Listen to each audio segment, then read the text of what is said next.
go live. Gonna do all this. Here we go. The song's for y'all. It's called Mix Monday.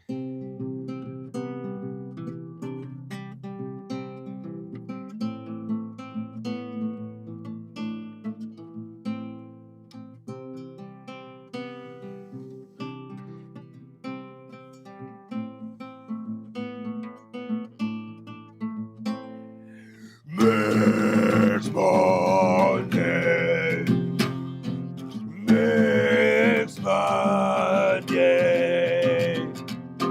Mix Monday. Yeah. Mix Monday. It's fucking Mix Monday. I wrote that song for you guys just now. It is brand new. I just wrote it. as soon as I get done, I'm gonna slap that on a record. We're gonna mix it. We're gonna fucking put it on vinyl, put that shit on wax, send it out to the distributors. Gonna pay my payola to the radio station. The radio station is gonna put it on their midnight viewings first. Then eventually they'll roll it over to the morning and they'll generate some excitement for it. And the next thing you know, I'm gonna be a radio star. A motherfucking radio star. Oh, I gotta stop swearing so much. TikTok doesn't like that. Cole is here. Let's talk about Cole's big fuck up today. Cole sent me a mix to mix. He said, hey, can you mix this? And I said, yeah, I'm gonna mix this. And I said, send me a rough mix. And Cole forgot to make sure all his files were linked before he sent a file. How disrespectful of my time can you be, Cole? God damn. Anyway, it's Mix Monday. This Monday, we are going for a song called Water Me by Parson James. I did listen to the rough eventually when I got it. I trust me to do it without the rough too. The rough isn't for me. It's for my loyal followers who are going to be watching the videos of my mix so that I can compare your shitty rough mix to my exceptional final mix. Ah, delicious. We're having Buffalo Trace again this week. I've been on Buffalo Trace for a while. It's a wonderful drink. It's wonderful. All right, this is Mix Monday. Everybody that's here, everybody that's not here, I don't give a shit. All right, we're going to be talking about this song, Water Me. And let's go ahead and start by giving a little rough listen here. This is the rough.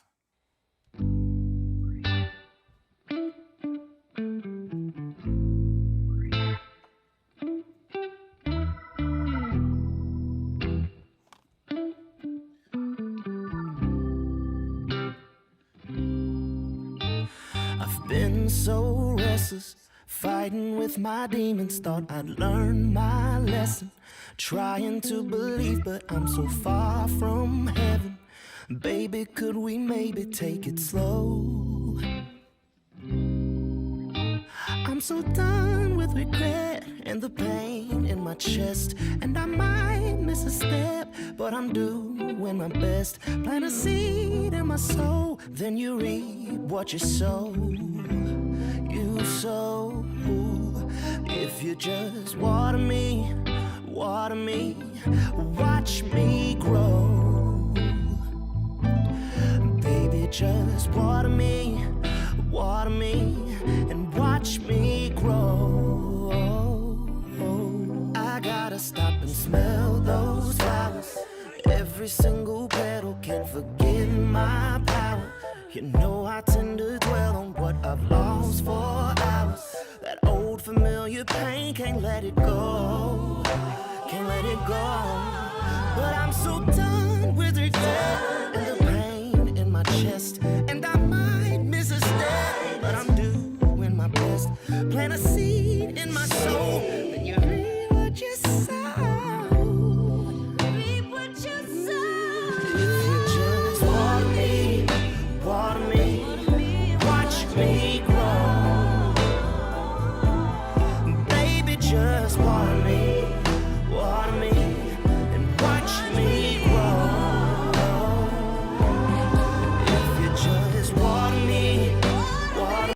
right, so that is generally the song. Let's talk about this first. First off, this song I mixed this like 2 years ago. I'm pretty sure. I think it was 2 years ago, maybe longer.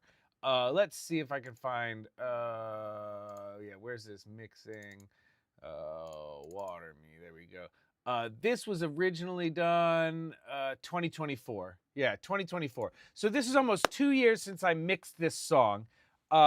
And that happens sometimes with music. Sometimes people send you something to mix, you mix it, then they wait, they decide they're gonna put something else out first, they're gonna do something differently. But eventually, you do end up with for most of my stuff, they do release it, right? And so I just got hit like a couple months ago by his manager being like, "Oh, hey, we're finally gonna release that song. Can you send us the final?" And I was like, "I sent you guys the final like 2 years ago, but if I didn't or I whatever, I'll send it to you right now." So I had to open it up and I had to dig out all the stuff and I sent it to him. And I probably there's a good chance that I sent them the MP3 of the final and was like, "Hey, here it is." And they were like, "Cool, that's awesome. We love it. We'll let you know whenever we're ready for the wave." And then they didn't do it and I didn't think about it and that's what happened. But anyway, so I had to open this up. What was really cool though is that I get to now look at. First off, I was in a different studio. I was in my home studio at this point. So this was mixed inside my home studio. This was something that was done in a bedroom style situation. It wasn't a bedroom. I had like a loft area that was there. But it was like, this is something that like when people are like, "Oh, you need a properly set up studio and you need to have this and you got to have that." No, you need to know and trust the environment that you're in. You don't need a proper studio. That type of shit is like, look, it helps. It does help. The flatter and cleaner your room that you have, like the more happy you'll be, or let's say the easier it will be. But if you actually know and trust your surroundings, you can make all sorts of decisions and your mix will sound great. Just to talk about that, this is the mix. Here, I'm going to start from that same last chorus, but this is the mix that I sent.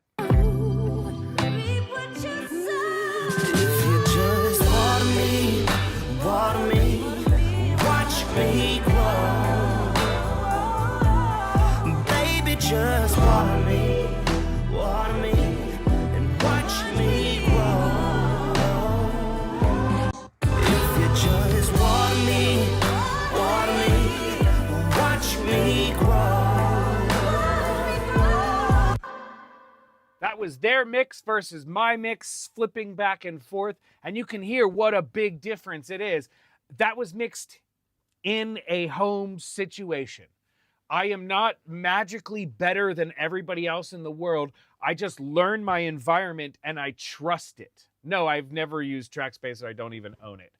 It's just an EQ and a compressor and I think it's like a EQ and like a sidechain compression essentially, or a sidechain gate or ducker or something. Anyway, it doesn't fucking matter. I don't need it because I just mix my music properly. And today, that's what we'll be talking about, me mixing this song properly. All right, so this is Water Me. This is by Parson James. This guy is super talented. This was actually a connection. Phineas, I think, he's friends with Phineas, or he wrote with Phineas or something, and he hit Phineas and asked Phineas, "Hey man, do you know any good mixers?" And he was like, "Hey, I think that guy Greazy Wil's pretty good. You should hit him up." And so he did, and I mixed this song for him, and he just released it a few days or a couple weeks ago, I think, like a week or two ago, and I was like, "Oh, perfect. I can show this to everybody," because to me, this is a fantastic example of how easy it is to make something that's already very good great. The vocals are great. The instrumentation is great. The recordings are all great. Like it's done really well. So whenever I get it, I don't have to spend a whole bunch of time fixing shit. I can just make it sound cool. All right. So start up here in the drums. I'm pretty sure all of these drums and everything. Kenny, your buddy is Kenny. Kenny's in here. Yeah, Kenny right here. Kenny 1, 2, A and B. 1, 2, A and B. I know Kenny from this song, right? Is there anything you change now from back when you first mixed this? I don't know. I guess we're going to find out, Cole. We're going to find out because I don't have any idea. I literally have just opened this up. I barely set the outputs. That's all I've done. So we're going to find out what I would have done or if I would have done something differently right the mother F now. All right. First up, here's drums. Let's solo up these drums. We got a roomy kick, fill kicks one, roomy snare, boom bap, rim shot. Okay, so when you get a mix, oh, and a rim. Let's put the rim in there too. This obviously, I mean, I know that I set this mix up. I can see this organization. This obviously came to me as multi-tracks, right? A bunch of multi-tracks, and it looks like probably bounced from Logic, I would guess. This looks like a Logic project that came to me, all right? And I got all of these multi-tracks, and I threw them in, and I started organizing and color coding. That's always my first step, because no matter what, if I can move in throughout the mix fast, I'm going to make a good mix. Like, it's just going to sound better if I can quickly understand. Even just now as we're going through this, I can quickly see, oh, these are the main drums right here because I made them blue and I put them at the top. You know, when you work on your organization skills, when you work on your color coding and everything, you will see your mix improve 500% in the first month. Work on those things and your mix will improve 500% in the first month. I guarantee it, right? Naming and labeling things. The question is, what identifies it as a Logic session? Well, the first thing that identifies it as a Logic session to me is that everything is stereo tracks, right? Other things typically will export as mono or stereo. I guess Ableton mostly does stereo too, which is why it could be an Ableton session. But those are the most likely other culprits, and the style of music specifically tells me that this is probably Logic, right? This seems like more of a Logic thing. Those flowers, every single petal can forget my power. People who make music like this usually don't make music in Ableton. They make music in Logic, right? All right, so these drums. All right, let's take a look at what I did. First off, I can see auto align on these two kick drums. Auto align is a cool tool to use for these specific reasons where if you have, like, everybody thinks of auto align, or I think most people think of auto align as a plugin that can save your phase cohesiveness in a live situation, like with live drums. But it's actually, to me, I really enjoy it on program stuff a lot of times, because with live stuff, it's usually just a matter of phase, not polarity, right? It is further back or further forward, but the polarity remains consistent across the entire waveform. With program stuff, you can very easily see, let's focus on it right here, all right? We're gonna have some moments where our polarity is inverted, right? Like right here, right off the bat, our polarity is inverted, but we're still kind of we're still hitting together. Our phase is cohesive, but our polarity is not across the wave. This is where auto align can be really cool for program stuff. Now, I don't know. Let's just take a listen. What? Oh,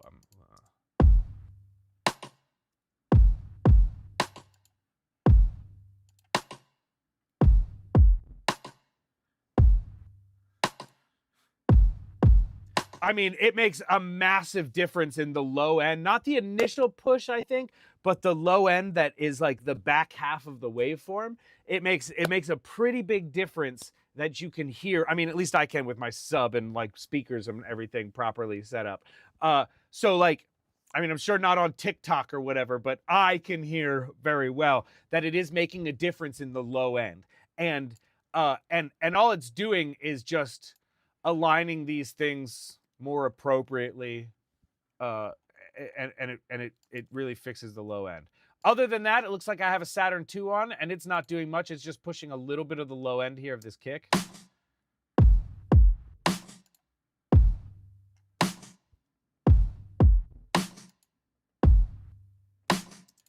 It's subtle, but it feels nice. It feels nice. I don't have, so far, I have no issues with what's going on. I'm using this EQP1A. It looks like I'm doing some 60 hertz down on the bottom, probably just to push this a little bit.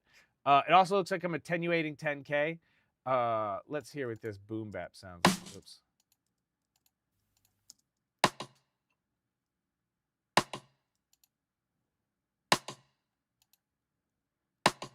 I mean, that's really nice. The way that it went from being a very annoying sound to a very warm, a warm kind of analog-y round sound. It went from being programmed to real.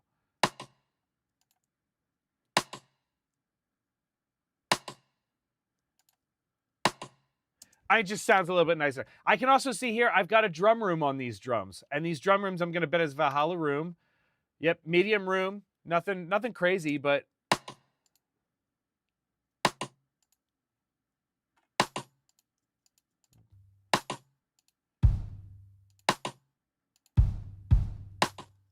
that's without it. This is without it. And then without. That's just making it feel like a little bit more real. I mean, this feels programmed, which it most likely is. I'm nearly 100% sure that it is. Is there subtle stereo information in those tracks, or it could literally just be collapsed to mono? It could be collapsed to mono if you are appropriately accounting for pan depth, right? You can't just collapse it to mono and it be the exact same, because you're basically taking two tracks that are having pan depth applied to them, and then so they come down 6. It makes them sound different whenever you collapse into mono. I forget exactly. I'm like somewhere along there, but just keep in mind, I'm like I started drinking early today, so pan depth mono different somehow. I forget. We'll talk about it later. All right, so. That's those first set of drums. Then I've got another set of drums here that are stomp claps, you know. Really. Hanging out with this kick.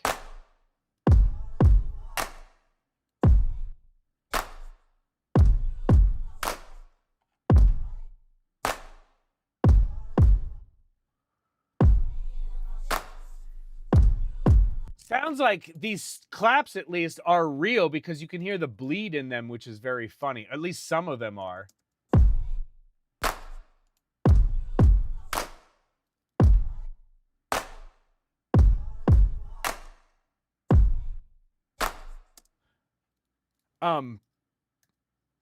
That's wild. Anyway, not much going on there. I just have a little bit of Saturn going on one, a little bit of reverb on that to make it feel a little bit deeper or whatever.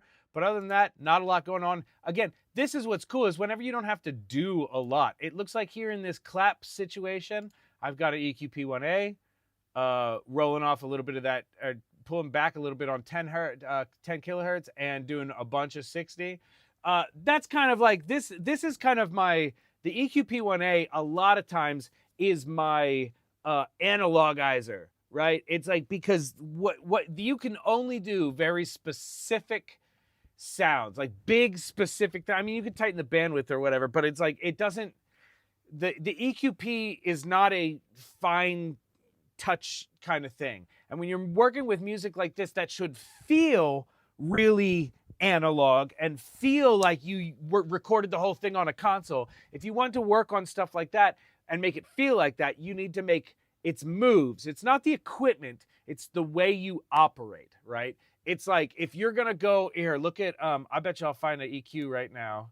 Bam. If you're gonna use an EQ, it should be doing big moves. There should be you will not find a single EQ on here doing anything fancy.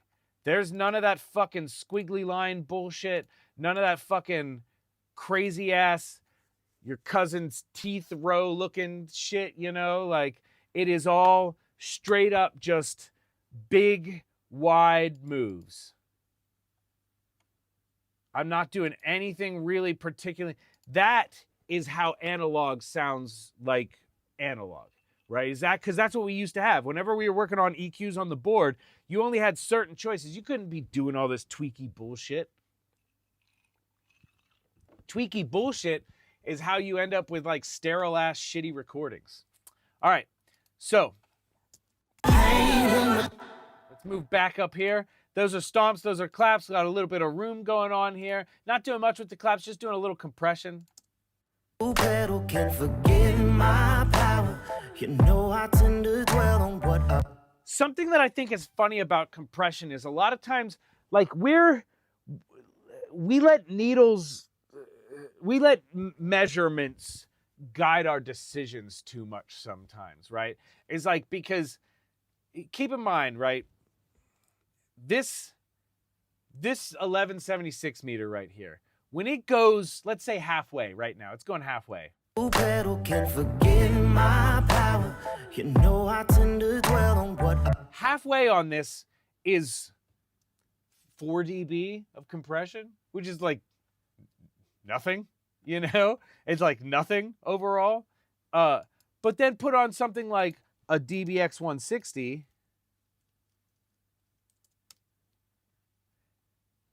and to get the same needle movement, you'd be doing 20 dB of compression, right? It's like, I get, you know, it's important to look at meters occasionally and understand them and everything, but it's also important to consider like their context, right? This is 20 dB. If this just barely touches, I'm gonna take this one off and see where. Pedal can forget my power. You know I tend to dwell on what I've lost for hours. That old familiar pain, can't let it go. Can't let it go.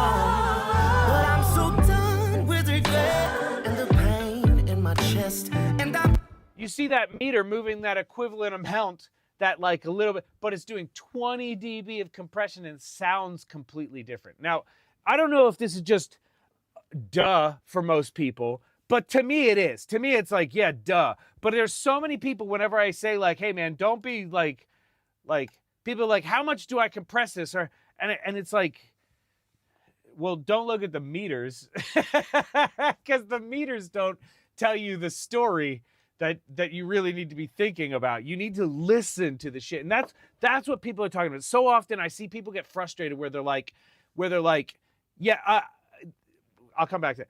So many people like they get frustrated because they don't understand like this concept of use your ears, right? Use your ears. That's a fucking frustrating thing to hear whenever you're starting out, because you're like, I am using my ears. I just don't know how to fix the thing that I need to fix. But it's like, fixing it isn't in the plugin. Fixing it is in the room. You have to listen and be like, okay, this is what the actual problem with this sound is, right?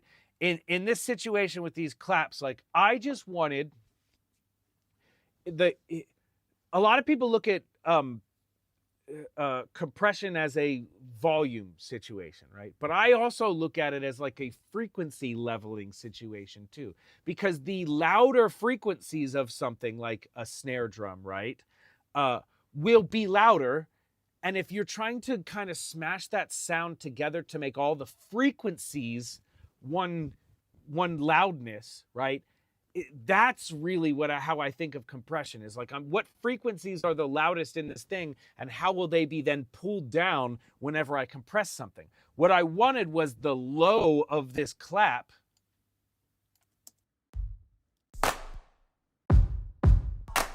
to be as equal in volume as the high of that clap. It wasn't just about making all the things, but even inside that sound, making those frequencies more even. Like, listen to this without the compression,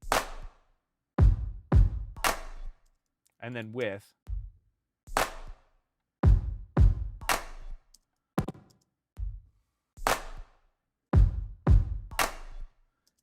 It changes the tone of the snare because of the way that the frequencies are compressed. Hopefully that makes sense. Now, the question was, does the GUI of the plugin, the graphical user interface, GUI, of the plugin represent how the needle behaves in the actual hardware, or is that just strange developer? Yes, mostly. They do like kind of mimic the way that they move pretty much. I mean, like on good ones. Obviously, I don't know about really shitty plugins because I don't use like the BF76 is not exactly like it doesn't move right or whatever. That's some developer bullshit or whatever. But anyway, all right, cool. Moving on this shit, we got some crashes, some rides, some tambourines.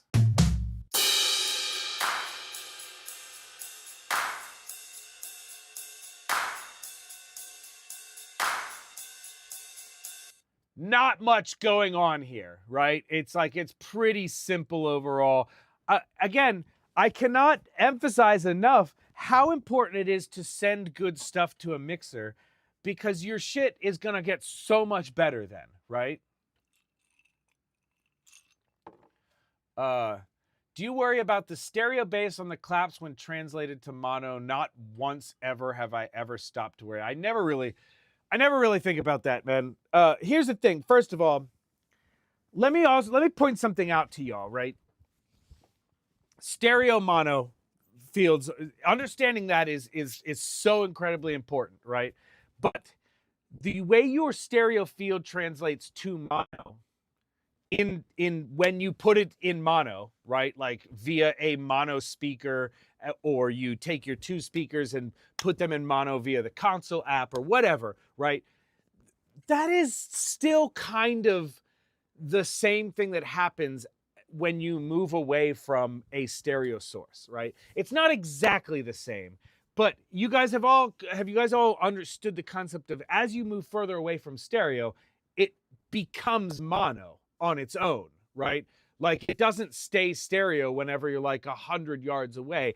It basically is collapsing that finely that it's now becoming just a mono signal for you anyway, right? So literally, like when I'm listening to music, I am moving in and out of the stereo field, and that does simulate for me essentially how something feels mono, especially for like my NS10s that are very close together. If I move this far back and listen to my NS10s, it sounds like it's mono. I don't hear as much stereo depth happening there because they're only 6 inches apart, right? 8 inches apart or some shit like that. So it's like, I don't think about those things because I just move back and forth and listen. Apex 210Bs are awesome. Thanks for the recommendation. I'm glad you like them, man. For $150 a piece, those microphones punch a million miles above their weight.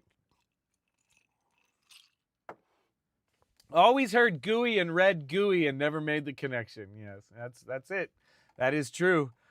GUI is graphical user interface, GUI. Yep, that's what it is. All right, bass. Bass, for me, always kind of the same. Some form of what's going on here probably is very fair. You can see I got an EQP1A on here. These are looking like the same thing. It looks like just two different parts.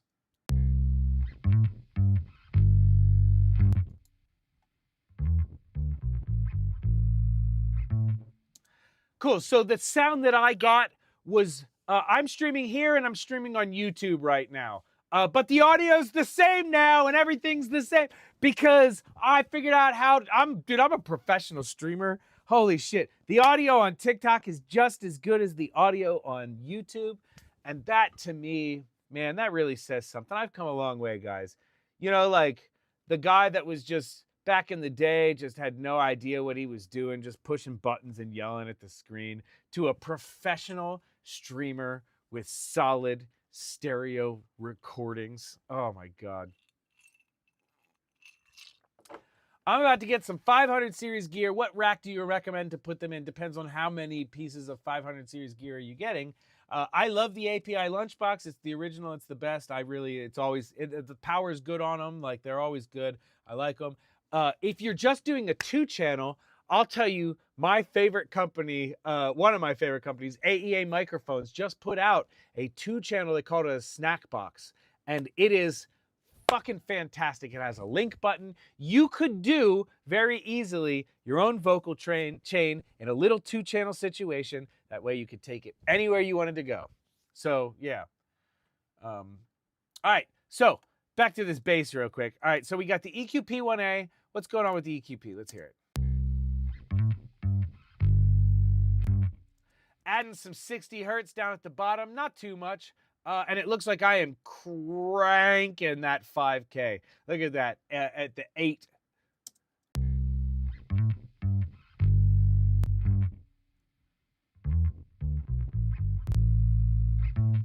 I mean, that is really pushing that top end. You can hear, as soon as I hit it, you're hearing all the hiss from the bass and everything. That sounds great. You know, like I like that. Now it looks like I added just a hair of LA2A dB. Again, this is what one of those things that you, again, look at the scale on this thing. Like, I'm going, if you just go like barely anything, we're only at 2 dB. 2 dB of compression. Comparison, that same amount was like 10 dB on the DBX 160. Just, you know, meters and stuff, but also like relativeness and shit. Anyway, all right, so we got this. Just doing a couple dB of compression, and then I'm gonna slap this thermionic culture vulture on top of this thing, and I'm gonna give it some more drive.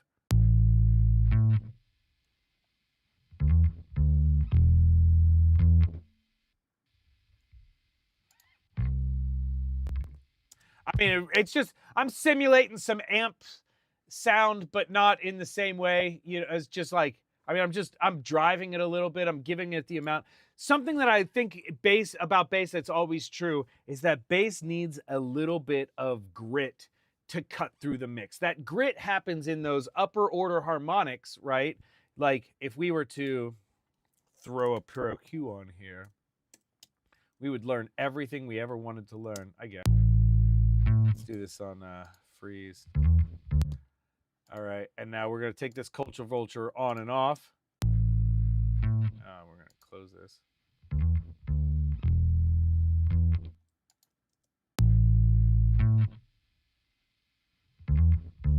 I just want to. I guess I shouldn't have turned the freeze function on. It's not very helpful because. Anyway, all right. That's with it. Definitely making a big difference in the upper. You can see and hear. So yeah, so we're getting a little bit of grit in those upper harmonics. Couple basses on here. Looks like there's a sub bass here. Let's see where sub bass.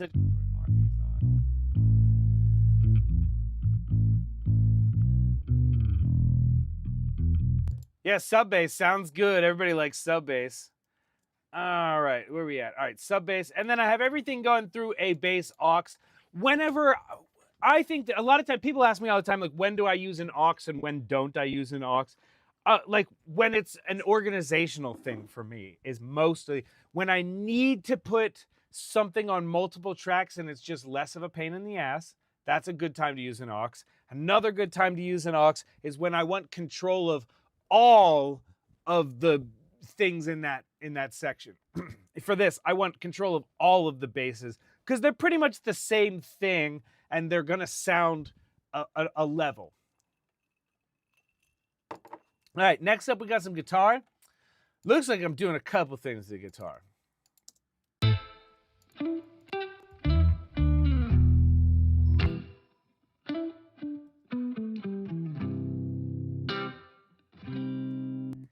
Yeah, the sub bass looks like it's just doubling the hook bass is all that's happening. I could listen to it and find out, but I think that's what's happening.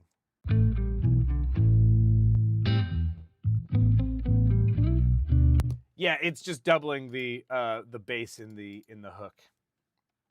All right, so this guitar.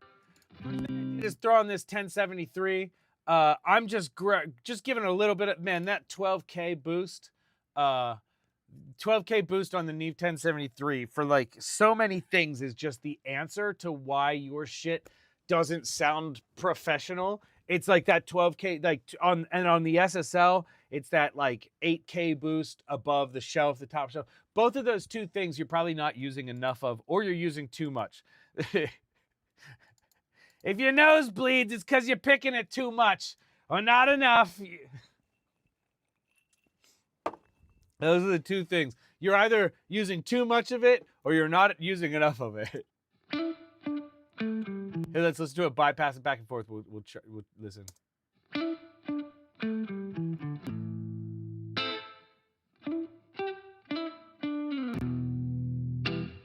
I mean, it just immediately like gives it a sheen on the top that makes it sound so nice. Yeah, I am only on dark mode on everything. I am dark mode for life. My phone screen, my computer screen, like every text message screen, all black, black, black, black, black, black, dark mode for everything. Do you ever use the nice 10K shelf, 15K shelf from the 1081, 1084? I mean, fine, sometimes. I don't know. Like if that's what I have, but I'll go for the 1073 first. All right, after 1073, I got 1176. Taming some of these. I'm trying to get more of that picky sound out of the guitar, I'm sure. Listen to this guitar. Hear all that of the pick? I want more of that pick sound. And this 1176 is going to give me more of that pick sound. Again, that's what I was talking about before with frequency being a part of compression that people aren't considering a lot of times. They're thinking, if they think about this at all, they're thinking loudness, right? They're thinking loudness, but frequency is affected inside of loudness. Like if you think of a waveform, right? Or you think of a frequency spectrum, right?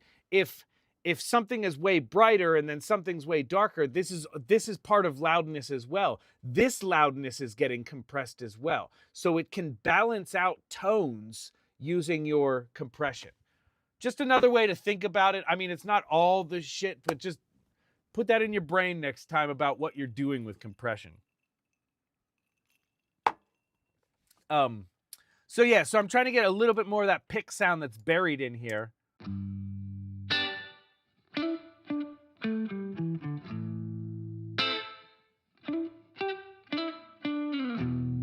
And you can hear that. You can hear that at the top of every sound.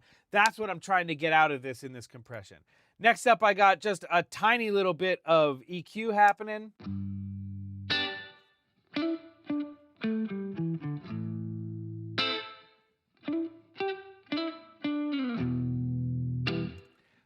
The faster, slower thing with frequencies isn't really true.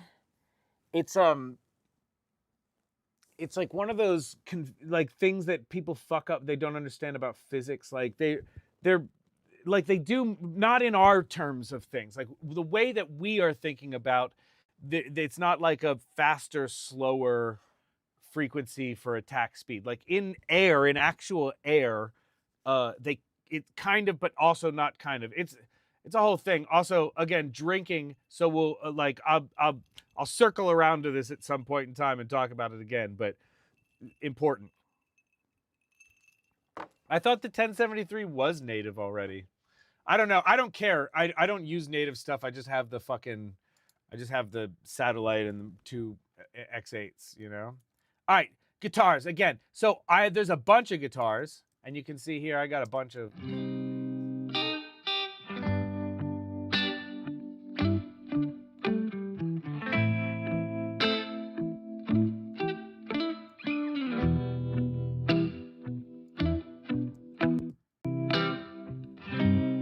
You can see these are just barely doing anything, all these 1176s. These ones are just for catching any of these errant, like right here. God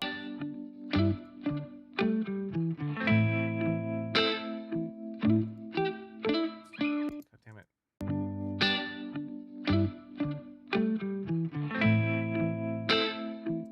I'm really catching the top of that attack so that it doesn't feel like so it feels more, you know, it's like I wanted to do that a little bit. So just catching that with these.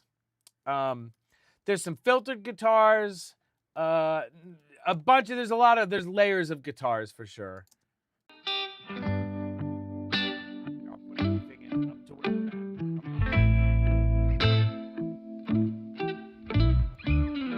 I didn't talk about this spring, but I should. So check out this. Oh, there it is. Does anybody use this Magma Springs? There's a series of these Magma plugins from Waves, and all of them are cool, man. All of them, I like all of them. I think all of them are pretty decent, like, for what they do. Like, there's a Magma Springs, there's a Magma console, and then there's like a Magma saturation. I was just getting more ice for my drink. And I think all of them are cool. They all sound great. Yeah, Magna Tubes. That's the one I was thinking of. I really like these. These are great plugins. They're Waves, you know. But once you're in the Waves thing, just have the Waves things, whatever. I did not record this, so I did not high pass them during the recording. I don't know what they did in the recording. About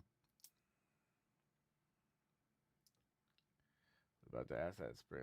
Yeah, so this is the spring. Here, we'll hear it.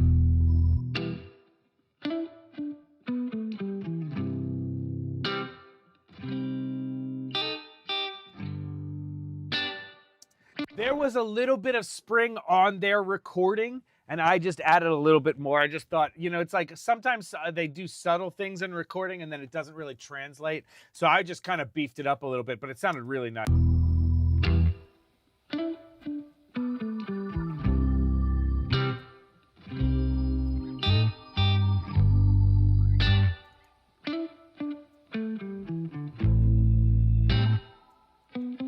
You can hear that organ. Organ sounds great. There's a couple organ passes here, parts. Here, this is in the later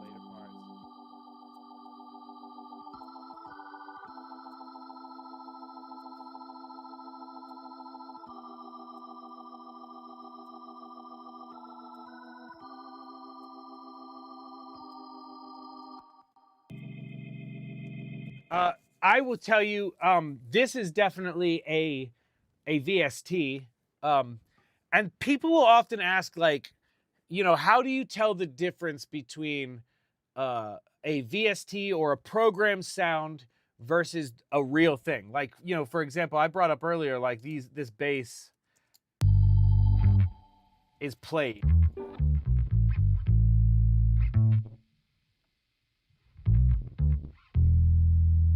And the difference, first of all, is, it's to me, it's very obvious that the bass was played because you can hear movement. You can hear these fine, intricate, like, bullshit in between. You can hear the fingers sliding across the, you know. But if you listen to this organ,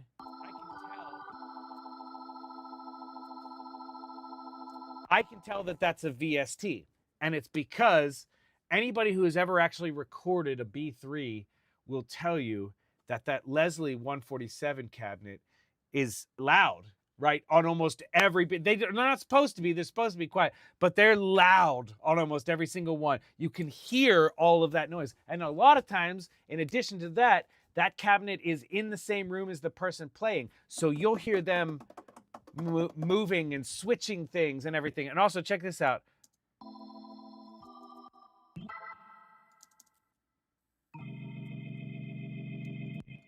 Do you hear that?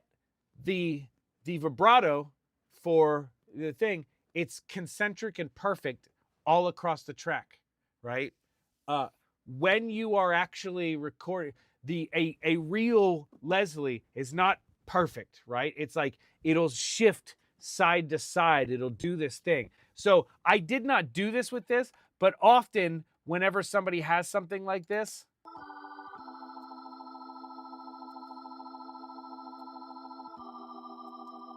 I will add a pan man on it, doing some other slight. I don't do this. I didn't do this then. This is a thing I came up with in the last 2 years for sure. But I'll add a pan man on this to do some sort of like, I mean, the fast shimmer pan, but then I'll slow it down, to do some non-concentric movement back and forth.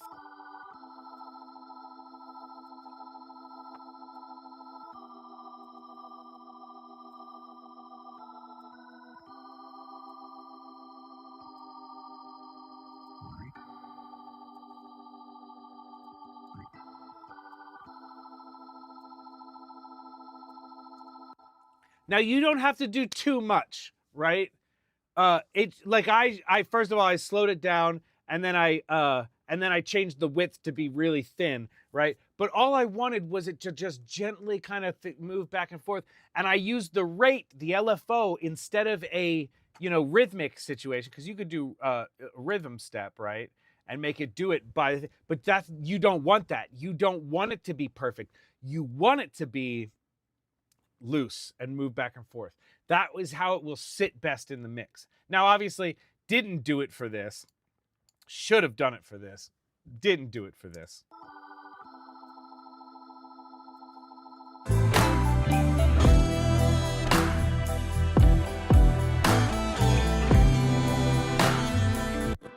But if I'd thought about it, I would have. I just didn't think about it yet. So that's how I tell the difference between real and not real, is like how perfect it is. Because even when I work with Sean Hurley or Jake Reed or any of these great musicians that I work with who can play perfectly, they also understand that swing is part of this whole thing. Not like swing, but swing, right? Where it's like a little bit of push and pull is what makes a song feel great, and imperfections are what make a mix feel great. So that is the organ. Not much going on, just a little bit of reverb is the only thing. Doing a vintage verb, 70s, random space, nothing special. All right. The next thing, we got some piano. Piano. Let's listen to this piano.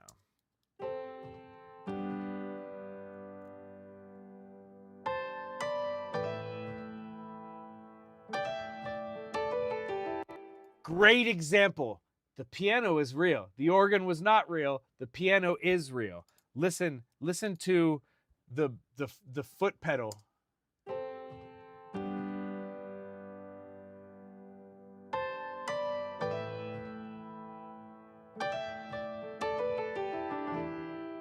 The click of the hammers. There's so many things going on. There's so much stuff happening to tell you that this is a real recording. And honestly, it just feels so nice because of it. I got a 1073 on here, pushing that top again. Here, let's take it off. You can hear definitely, it's bringing out a lot of stuff. Waves and Waves was the name of that project. The Tim Pearson, Jake Reed, and Andrew Sinowick, and Sean Hurley, and Kate Dunn. Waves and Waves. Fairchild on here. You can see with this shit, I am accentuating the noise as well, right? I'm not just bringing up like this thing.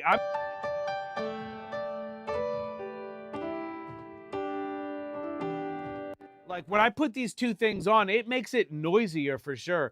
But I like that, man. Like I think people have become too afraid of making good noise and have just like have lost the ability to understand how much taste and texture is in imperfection, right? It's like it's such a good sounding fucking, situation. All right, cool. So that is the piano. Next up, we got the Rhodes. Let's talk the Rhodes. I want to get through. I only got like 10 minutes, though.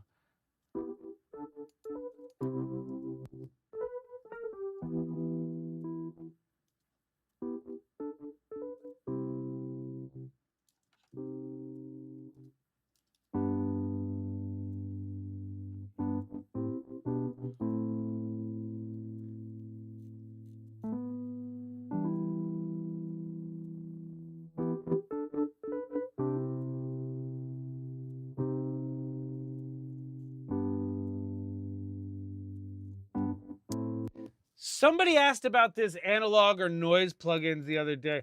Bro, I don't care. I don't need that. It's not a thing that I like. My shit usually has noise. And like, if not, I'm gonna put enough noise in it. I don't need it, so I've never needed. You don't think this Rhodes is a VST? I think this Rhodes is a VST.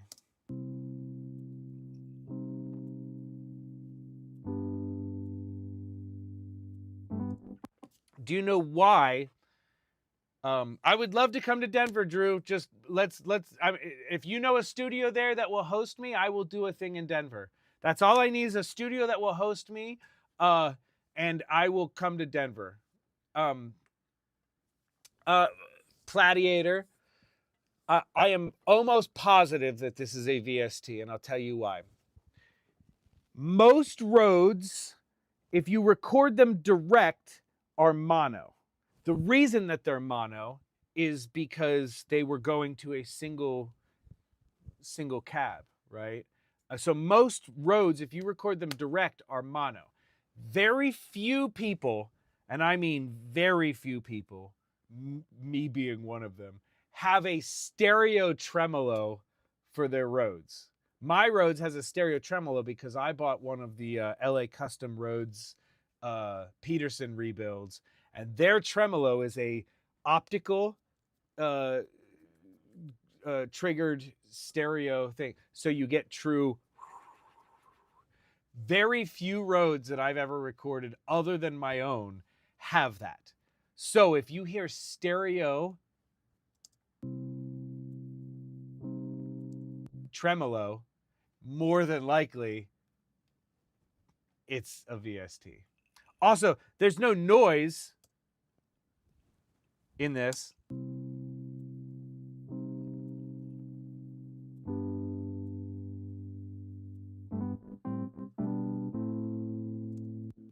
No noise. There's no weird key noise. I mean, like, obviously if it was DI it would, but there is like still like a key noise. That warble is a stereo tremolo is what that is. All right, so what did I do to this Rhodes? I made it grittier for sure. I pushed some of that high mid area. I added a capitator to make it grosser.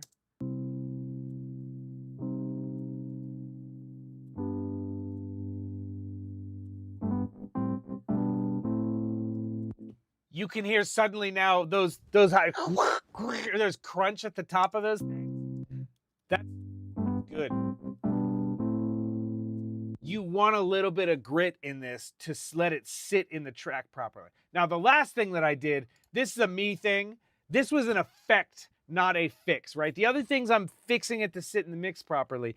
This, the micro shift, this is to do something.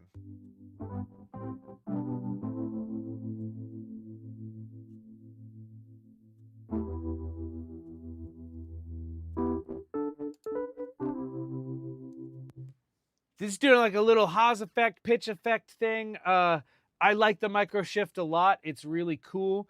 But it's just opening it up a little bit and making it sound weirder.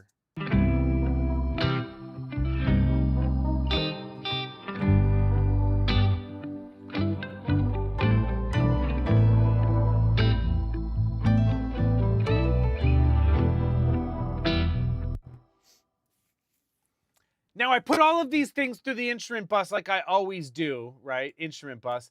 And this instrument bus, you can see not a lot going on.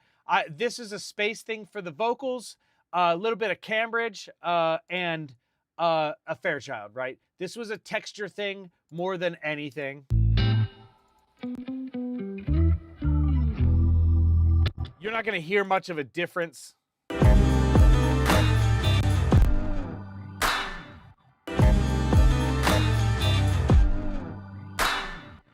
You won't hear much of a difference. There is a texture change, certainly, right? But I'm not doing a lot. The stuff that I'm doing, and I think that that's one of those things that people don't really grasp as much. It's like it's not about how any of these things sound by themselves. It's about how all of it fits together. And when it fits together, you can make little moves that will drastically create space for a vocal or space for whatever needs to sit on top, without like sucking all the low end out of it or sucking all the mid range out of it or whatever, right? Little drastic, little subtle thing can make a big difference in terms of the final mix or whatever. All right, so what I wanted to talk about though is I have this shit going on here. I have this alt instrumental thing, right? This is something little drastic, man. That's what I said. Anyway, this is something that I'll do a lot of times when there's elements that to me are not necessarily, they're in between. They're vocals and they're instrumentals, right? This is listen to this.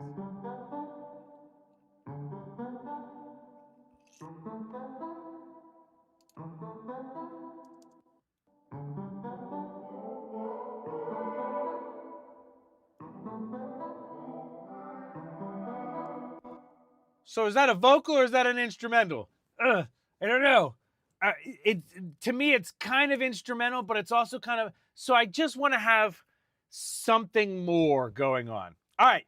I am going to get into the vocals right now. We are in the vocals world right now. All right. There's a lot of vocals on this thing. I could do an entire episode just on the vocals of this thing, but really it's like, I mean, God, there's just so many things. All right. So first off, there's a choir. Here's a choir. This is what the choir sounds like.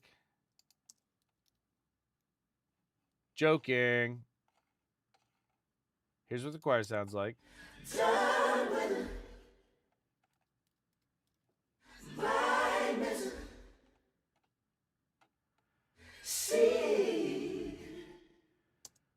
Sounds cool. Sounds kind of crazy.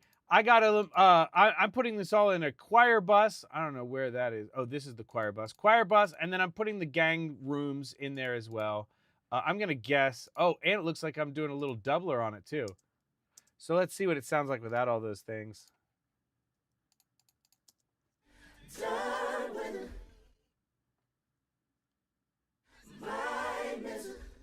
You can hear, actually, it's kind of crazy that this, the choice that I made on this was to make it definitely more like metallic sounding, more like a tight, there's a tight room, but there's this doubler on it. Let me hear it without the doubler, but I think it's the room. Yeah, the doubler. Just making a little bit of like harmonic texture outside of it, because I think we're probably sitting on a bunch of stuff. There's, I think, vocals from everybody on top of this. There's literally vocals from everybody. There's a lead. With regret and the pain in my chest, and I might miss a step, but I'm doing my best. Plant a seed in my soul, then you reap what you sow. Reap what you sow. Water me and watch me grow.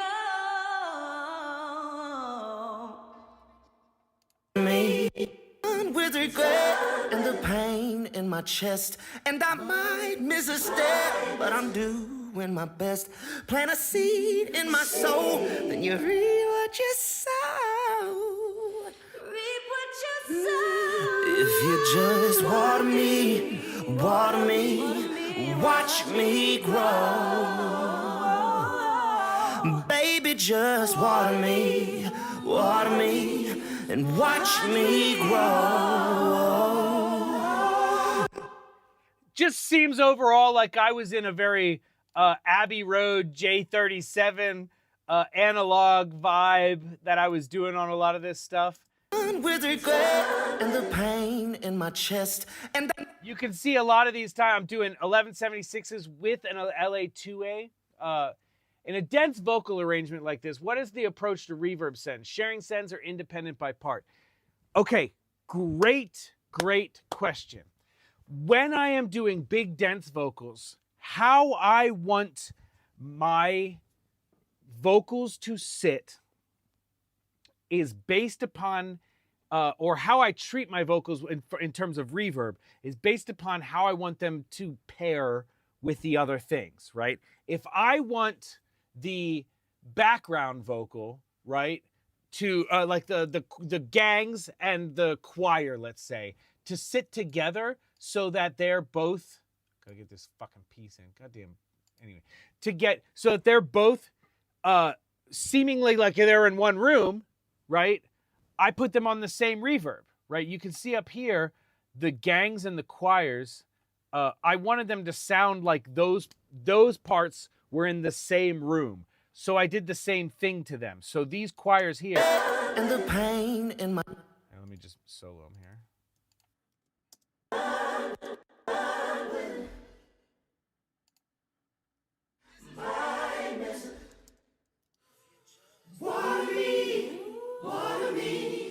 I wanted that choir and those gangs to feel like they were in the same place. This is a choir in the same room, right? Philosophically is what I'm talking about. Not just like I'm like mentally hearing this choir and these gangs are all the same people in the same room, right? And then similarly, everybody that's singing on the pre is singing together in the pre. So we go to all the pre's, they're all getting their own situation. But then whenever we come to each person might be doing their own thing. So Kenny's verb looks like this. And then Mickey's verb is a plate. And then Parson's background verb is a pro R. So I'm giving each of them their own texture as a whole, right? It's like certain things, I want them all to be the same sound the same, but then each person I want to feel like they have their own texture as a whole, right? So that's how you kind of, and for this, that's what I'm doing. If I wanted all these background singers to sound like they were in one room, I would have them share a reverb. And I did on some of this stuff, like the backgrounds and shit like that, or the pre's where certain parts are, I gave them a similar verb, but then I gave each of them their own verb and their own, treatment as well. Each of these are not the same.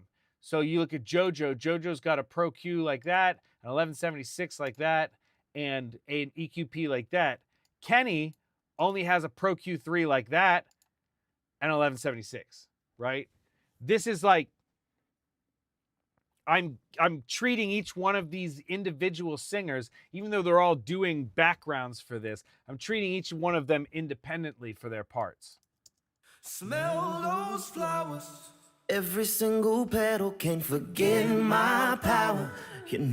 Another thing too is you can hear with this lead, I am purposely pushing that crispiness, that compression, all that stuff. It's like this is intentionally not.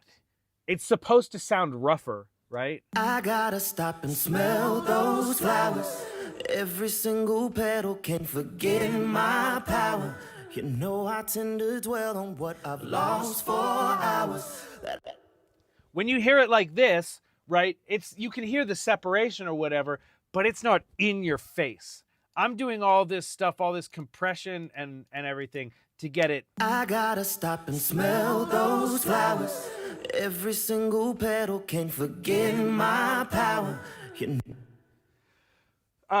Over here, the same question for effects or plugins. Dude, everything to me is just a philosophy. Everything that I'm doing, I'm in the moment thinking, these guys should be in the same room. These guys shouldn't. This guitar and this bass should sit together like these guys know each other. Or these keys should all sit together like they played this in the room together. But like every effect, every choice I make, the amount of compression, it's all just spur of the moment, off the top of my dome, imagining visually, what does this look like if I saw this? If I saw this performed on stage, what would that look like?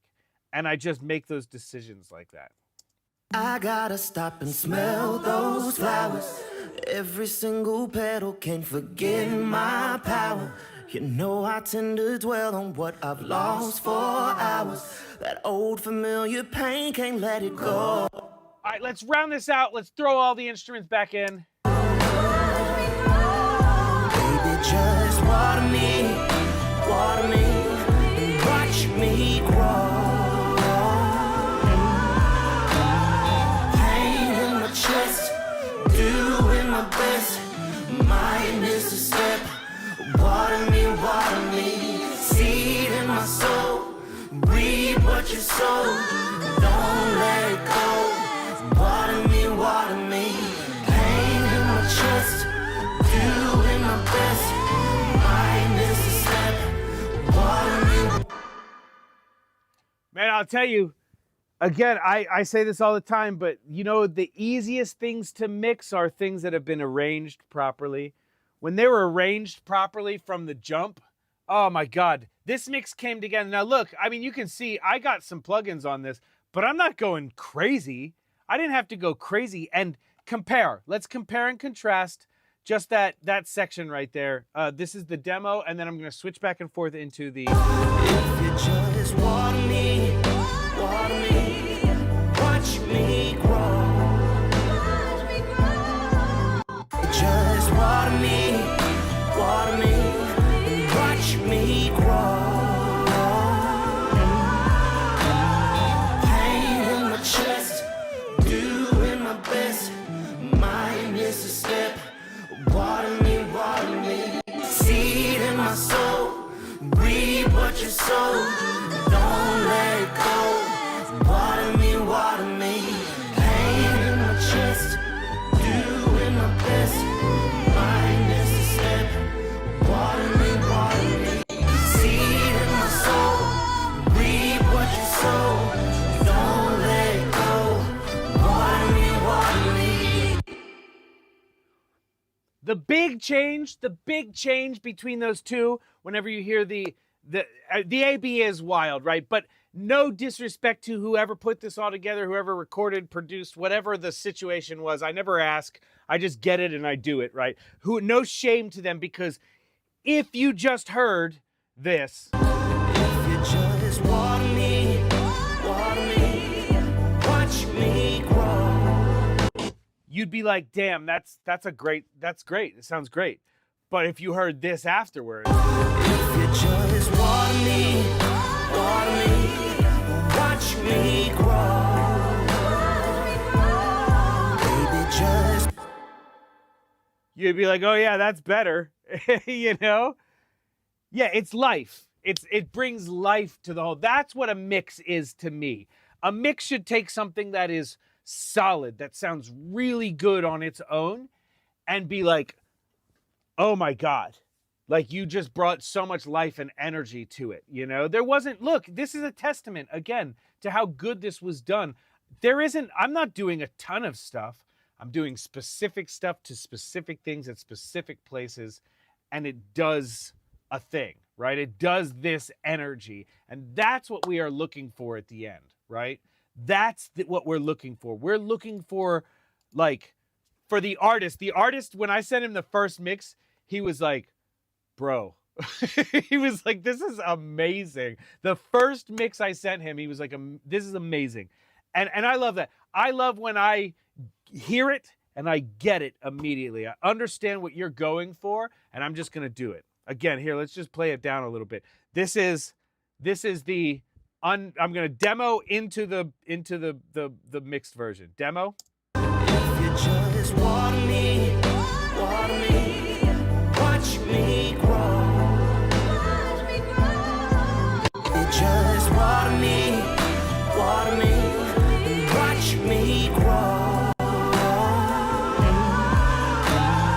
Pain in my chest.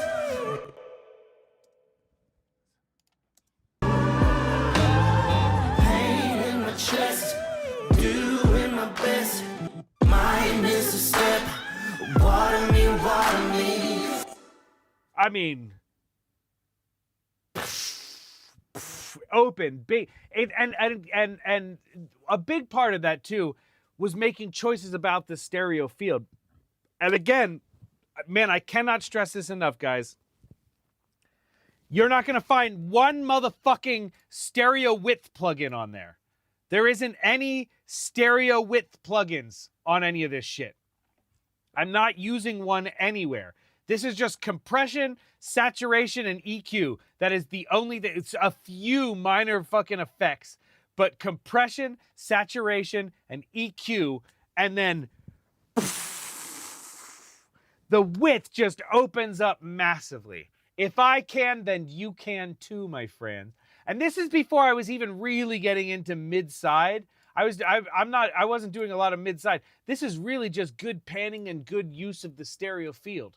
And it opens everything up. If you EQ properly, if you compress properly and doing the right stuff, it's crazy how much that will carry you in a mix. You don't need any of these damn plugins, guys. Oh my God. Like, look, I respect Isotope for their shit, and there's times when it's helpful if I'm just dealing with a stereo track and I got to do some finagling of some shit. It's cool to have them, but I promise you, you don't need a ton of this shit. I do, it depends on the situation. More analog mixes, I'll do just LCR, but if I'm doing like a more modern mix, I might do some more panning, you know, like getting a little bit more interesting. But mostly I kind of do a lot of LCR. Like you'll see almost all of this shit is all LCR shit. I'm not doing any real panning or anything. More questions. We're at the end of this whole experiment, guys. I love doing this. This is very fun. I wish I had more songs to do all the time because like a lot of times I'm working on stuff and it's not released, so I can't do it. And then it's like, well, when do I like get old shit? This is a great situation. This is some old shit that I got to like come back and revisit it and like talk about it. But it was just released. Go check it out. Parson James. It's called Water Me. It's a fantastic song. Like the whole thing has just got. Just water me, and watch me grow. I gotta stop and smell those flowers. Every single petal. Now that you've listened all the way through, anything you'd change? Yes. The only thing that I changed is that organ thing. I would have made it even more. I mean, I did it for what we're listening to now. We're listening to it with the Pan Man on, but now I would have done a Pan Man on there. But other than that, nah. Which effects do you send to the mix bus versus Vox bus, guitar bus, etc.? I don't know. My mix bus, like my overall mix bus, I don't do anything. I just compression. I mean, and none of these things are crazy. Just water me. 1 dB of gain and just the output, set. That's it. On the Pro 2. Shep's parallel particles. You can see I'm doing a tiny bit of sub. It's not making a huge difference. Just water me, and watch. A Mag EQ, I'm probably doing a little air. Yeah, it looks like I'm doing some air at 20K. You're barely hearing that. Just water me, and that's a super subtle difference. The Cambridge looks like I'm doing the same thing. Look at this. This is at 5 dB. I'm just barely pushing that middle for the vocal. I'm pushing the low end around that bass, and I'm pushing this high end here. Just water me, and just a subtle little thing. Again, this is mastering, right? This is mastering here more than anything. I'm doing this A800 just for some saturation and texture. Just water me, and watch me grow. Barely changing anything. Are you familiar with Mixer Man or his books? I am familiar with them. I read about 8 minutes of his book. Look, I'll be honest, man. There's not a lot of people who have written books that I want to read or give a shit about. Musically, right? For many reasons. One of them is like, I don't care what you did. Like, part of my joy in making music is that I'm doing something that I came up with on my own. I didn't hear somebody else tell me to do it.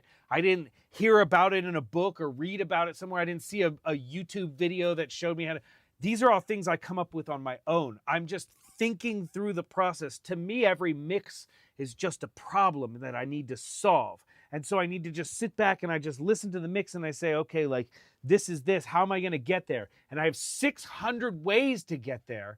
And like almost zero like predetermined ideas, right? It's all just like, oh, did this work? Cool. Then I stop. Did it not work? Cool. Let me do the next idea. Let me try that. And just moving on. Yeah, I mean, it was more philosophy. It was more talking about how cool he was, in my opinion. But you know, that's just me. That's just, I mean, whatever.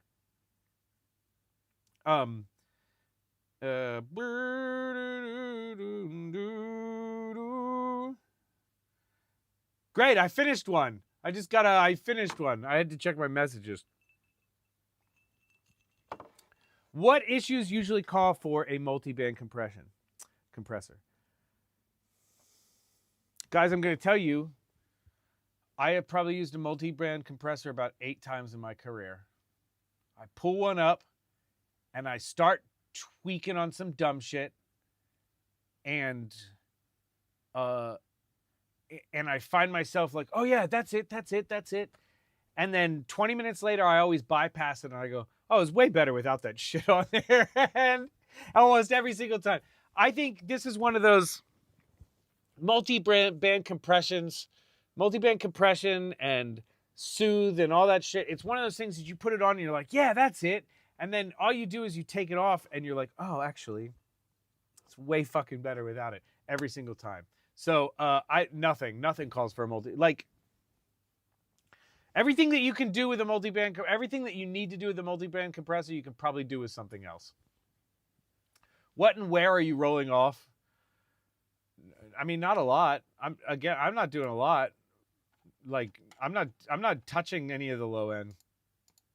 EQ, nothing. I'm not rolling off anything anywhere. There is like zero. There's no places in this whole song where I'm rolling anything off, really. Yeah, it's all almost pretty much clean, dude. Do you start with templates? No, I don't believe in templates. There's nothing. No, there's nothing on the master even. Here, look. I'm not even using like an EQ on the master. Look, guys. All the EQs that I'm doing are all additive stuff. If I needed to, I would, but I don't. This is one of those things that I think amateurs do a lot of times that bothers the shit out of me, is they by default do things. They open up their session, they put a high-pass filter on everything but the bass and the kick drum by default. I don't do anything unless it needs it. I open up that is ego mixing. That's ego mixing. When you open up and do things because you think you're supposed to, that's ego mixing, right? That's you feeling like you have to show people that you're like making a difference in the whole thing. Real mixing is you open it up and you say, well, that's a problem. Let's fix those things. Let's get this right. Let's put this in right place. Cool. Yeah, it's done. You know, I can finish a mix in 2 hours if it's good, if it was recorded properly and it's got good arrangement. That's a 2-hour job. Now, the lower we get into the skill level of the recording and the production, the more I gotta fucking tweak on some shit to make 16 things fit because I feel like I'm supposed to. Do you ever ask an artist to redo something if it was recorded like shit? No. I believe that if that's what they handed me, that's what they wanted to hear. So I just make it work the best that I can. If you come to me and you say, hey, man, that doesn't sound good, I mean, I'll tell you, yeah, man, you should have done a better job recording it. You should have done a better job. This isn't a me thing. This is a you thing. And do you want me to fix what you have to the best of my ability? Or do you want to fix what you have to the best of your ability? But this isn't something I'm doing wrong. It's something you did wrong, and I'm just trying to deal with it. Do you ever take cash to look through an amateur mixing project and give teaching feedback? I have consultations on my website, Zachary Wagner 1189. On my website, greazywil.com, you can find consultations. And during that consultation, if you just want me to sit and look at what you're doing, we could talk about it. Be happy to. I don't care. You're just paying for my time is all I give a shit, right? And that's how it works. But that being said, I'm going to tell you most of the time, y'all are all doing the same shit wrong almost every single time. Y'all almost all do the exact same shit wrong. You thinking too much, doing too much, trying too hard because you just seen too many fucking YouTube videos and too many TikToks and too many fucking Instagram reels of them somebody being like, are you sidechaining your bass? If you're not, you're wrong. Are you using the natural phase button on your are you doing your fucking limiter on fucking 32x oversampling, you know? Like, are you, because if you're not, you're leaving. That's, none of that shit's the problem. Not a single one of those things is the fucking problem. The problem is you didn't get the fucking song right in the first place. The problem is that you didn't get that sound right in the first place. I'm not using anything on this shit. None of those things. No soothes, no side chains, no fucking anything. And this track is fucking fire and it sounds amazing. Why? Because the fucking recording was done well, the arrangement was done well, and the mix was just complementing all of those things. Exactly. People act like that stuff all existed 30 years ago, 40 years ago for your favorite shit. It didn't. None of that stuff existed, and we made great music. What you sow, you sow. If you just water me, watch me. Pain in my chest, doing my best. Might miss a step. Water me. Seed in my soul. Do you take Mix Monday donations? Look, hey man, at Greazy Wil's my Venmo. Y'all want to send me $5 so I can fucking afford my Buffalo Trace every week? I wouldn't be mad at it. I wouldn't be like, oh, that's disrespectful. I'd be like, cool, man, y'all paying for my Buffalo Trace? That's dope. But do I need it? No. I do this because it's good promotion for my real thing, which is making music with people that I enjoy making music with. The amount of people that I meet from my bullshit Buffalo Trace. Maker's Mark too. I drink Maker's Mark too, but Buffalo Trace today. The way that I make my money is I sell you courses, I sell you fucking I sell you mixes, and I sell you recording, and I'm an engineer, right? Like and a producer. That's how I need to make my money. That's how I'll always make my money. I'm not gonna beg for donation. But if I'm paying you for time for a consultation, does that mean you'll do therapy for me? Bro, it's your time, man. You get an hour, you know, or you get as many hours as you pay for. You can pay for multiple hours. You want to sit and talk all day? Fuck, pay for all day, man. It's your hour. I'm gonna tell you straight out. I'm gonna do what I'm gonna do, right? Like, just because you paid for my time doesn't mean you get to pay for my sobriety or anything. You know, that's not how it works. You know. You can also watch all of these on Mix Mondays. All the Mix Mondays are on Patreon. You can find my Patreon, Greazy Wil, Patreon, something. I don't know. Just search me. Bro, just Google me, bitch. I don't got time for this link shit. Just Google me. All the back episodes of this, if you like watching this shit, all the back episodes of this are on Patreon. There's everything. There's even... Oh, shit, I dropped it. Fuck. I thought this was going to be quicker. There's even blowtorch shenanigans, all on Patreon. What happened to the Espelone? Man, it's concerning me that you know about Espelone, because that was a thing. I was Espeloning for a while, but I'm just like 45 years out of Espelone, bro. I haven't Espelone since 2022, I think. How important are breakfast burritos to the recording process? They're the most important. To the recording process. To the mix process, negligible. But the recording process, holy shit, man. You have no idea how much people like working with me just because I fucking grill them some breakfast burritos, you know? All right, last questions, y'all. And then I'm getting out of here because Mix Monday has been a fantastic success. If you love the shit that I'm talking about, I am doing a recording course or a mixing course very shortly. I'm working on it right now. Look, you can tell I'm getting serious when the whiteboard comes out. The whiteboard is out. We are fucking, the mix course is coming. I don't even want to do a mix course, but I talk about mixing so much. I was like, you know what? Why don't I just do a fucking mix course? Like, I think Jeff Ellis did a great job. If you want, go get the Mixer Brain course. It's always on sale. Find a discount code. Mine is Greazy20 or some shit, but there's always a discount code on it if you want to look at his shit. But I think that I have a slightly different, more maniac approach to mixing. So I figured, you know what? I'm gonna bring my shit to the fucking. Why are we mixing with the masters when we can mix with Greazy?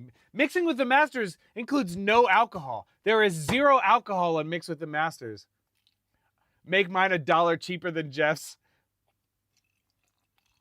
Honestly, it's not even like. I like Jeff's course. I think he did a great job explaining it. I think we approach these two things from two different ways. We're both approaching from a philosophical approach, but I think they're both valuable approaches because like my approach is definitely going to be a little bit more. This is a way that I look at. So the way that I want to make my mixing course, or the way that I'm gonna make my mixing course, is I want to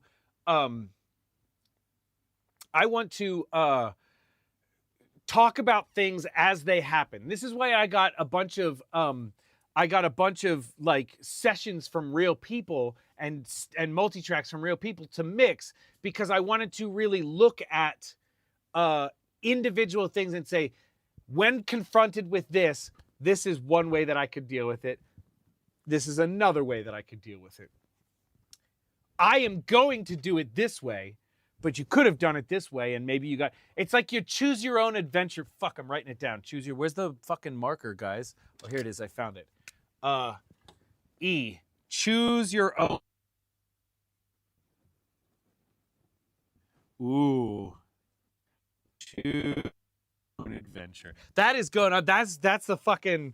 That's the way to talk about mixing. Mixing is a choose your own adventure fucking novel, and you need to sit down and, hey man, you might have to turn to page 87, and then 20 minutes later you might have to chop out a little bit of page 87 because that shit fucked you over, man. Now you're dead. Your companion died. You got to start over again, right? Mono or stereo plugins? I hope this don't. No. All right. Would you mind explaining what the look ahead knob on Pro L does? This shit's gonna blow your mind, man. I will. What it does is it looks ahead.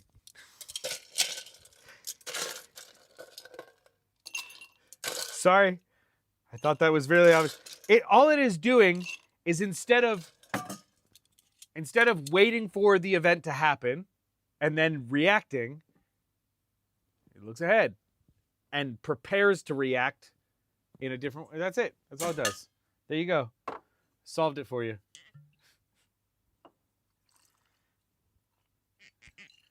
All right. Any other questions? Any other questions? This has been Mix Monday. I appreciate y'all coming. You can find me at Greazy Wil everywhere, at Greazy Wil Music. You can buy at Greazy Wil on Venmo. You can buy me a bottle if you want to buy me a bottle. And I'll talk about you too. I'll be like, this is bought to me by... I'll forget. I'll just use it and then forget.